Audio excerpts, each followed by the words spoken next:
Dear students, मैं आज की इस वीडियो में क्लास 10 लाइफ साइंस के 15 एमसीक्यूज़ को बताने वाला हूँ जो बहुत ही इंपॉर्टेंट है आने वाले एग्जाम्स के लिए, आने वाले माध्यमिक परीक्षा के लिए। तो इस यहाँ पर जो भी मैं इंपॉर्टेंट एमसीक्यूज़ को बताने वाला हूँ, इससे आप लोग को ये समझ में आएगा कि क्वेश्चन किस तरह से पूछा जाता है, एक ही क्वेश्चन को अलग अलग तरीके से कैसे पूछा जाता है। तो ये आप लोगों को फ़ायदा होगा। ये एग्ज़ाम में आएगा कि नहीं वो बात की बात है, लेकिन आप लोगों को ये ज़रूर फ़ायदा होगा कि किस तरह से क्वेश्चन मॉडल होता है, किस तरह से क्वेश्चन किया जाता है, एक ही क्वेश्चन को किस तरह से किस टाइप से पूछा जाता है, अलग अलग वे में पूछा जाता है। तो आप लोग को ये आइडिया लग जाएगा कि किस तरह से एग्ज़ाम में पूछा जाता है। तो चलिए शुरू करते हैं नंबर 1 से। एक नंबर बात और यहाँ पर जानना है कि जो भी एमसीक्यूज़ है उसका आंसर जो लिखना है आप लोगों को कंप्लीट सेंटेंस में लिखना है। ऐसे चूज़ करके सिर्फ ऑप्शन को नहीं लिखना है।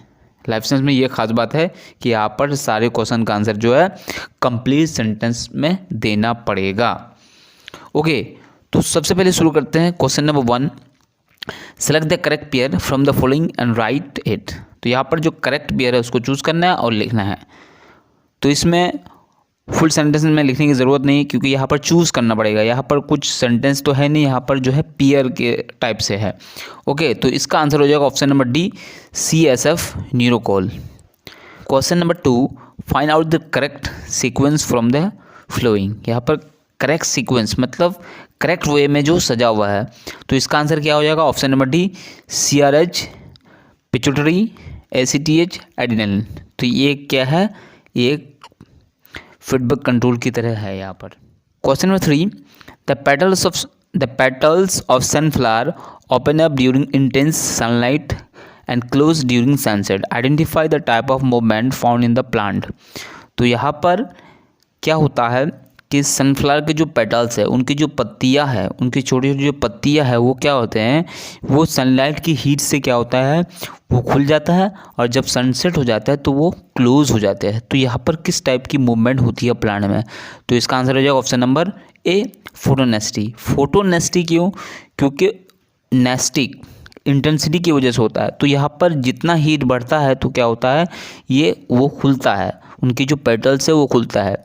तो फोटो मतलब क्या होता है, लाइट। ओके, तो इसलिए इसका आंसर हो जाएगा फोटोनेस्टी। तो देखिए यहाँ पर किस में फोटो नहीं है, तो ये इस तरह से भी इसका आंसर किया जाएगा। तो इसका आंसर हो जाएगा option number A, फोटोनेस्टी। Question number 4, select the post mitotic phase from the following. यहाँ पर बोल रहा है कि पोस्ट माइटोटिक फेज जो है इनमें से कौन है। तो इसका आंसर हो जाएगा option number A, G1। Determine the correct pair. यहाँ पर करेक्ट पेयर को चूज़ करना है। तो इसका आंसर क्या होगा option number B, binary fission amoeba. तो बाइनरी फिशन क्या है, एसेक्सुअल रिप्रोडक्शन का एक मेथड है जिसके थ्रू अलग अलग एनिमल्स में, अलग अलग माइक्रो ऑर्गेनिज्म में क्या होता है, रिप्रोडक्शन होता है। तो बाइनरी फिशन अमीबा में होता है। Okay, question number 6, choose which part of the flower grows into seed. ये बहुत ही इंपॉर्टेंट क्वेश्चन है। ये पूछा जाता है एग्जाम में अक्सर कि वो फ्लावर का वो कौन सा पार्ट है जो क्या होता है, सीड में कन्वर्ट हो जाता है, ग्रो कर जाता है। तो इसका आंसर हो जाएगा option number C, ovule. Okay, question number 7, calculate the ratio of tall and of offspring form by cross between capital T small T into T small D.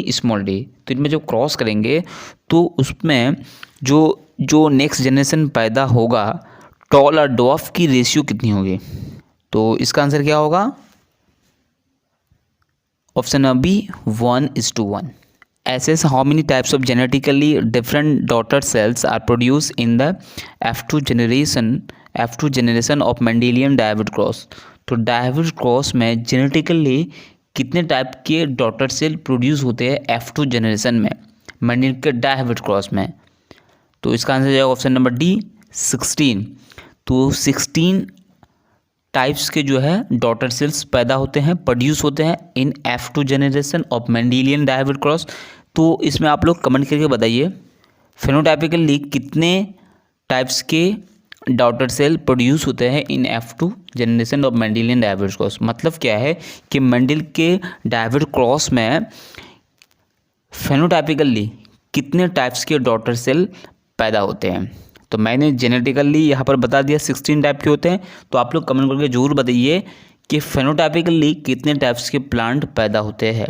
Okay, question 9, select which of the following hemophilia disease is link to. तो यहाँ पर कौन से haemophilia disease जो होता है किस chromosome में होता है।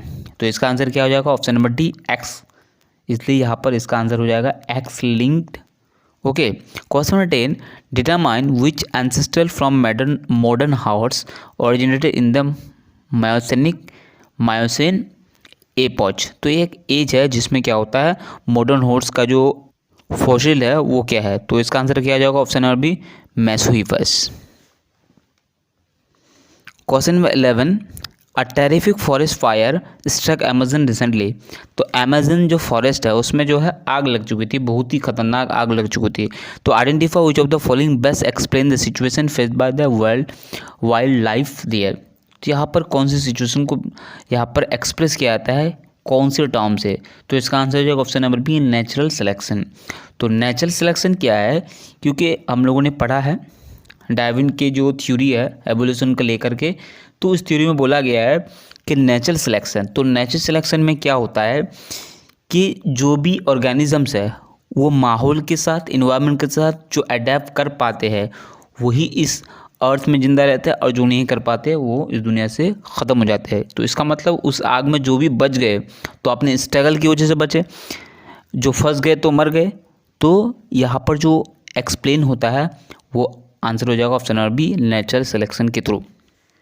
Question 12, choose which of the following term is applicable for swim bladder in fish. तो इनमें से कौन सा टर्म है जो एप्लीकेबल है स्विम ब्लैडर इन फिश। तो आंसर हो जाएगा option number C hydrostatic organ. Hydro मतलब पानी, तो पानी में कौन होते हैं, फिश होते हैं। Question 13, choose from the flowing a free living nitrogen fixing bacterium.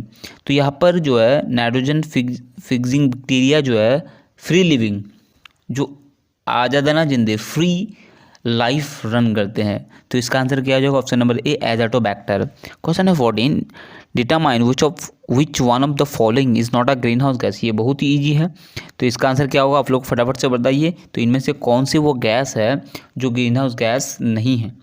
Question number 15, determine from the flowing the disease associated with water pollution.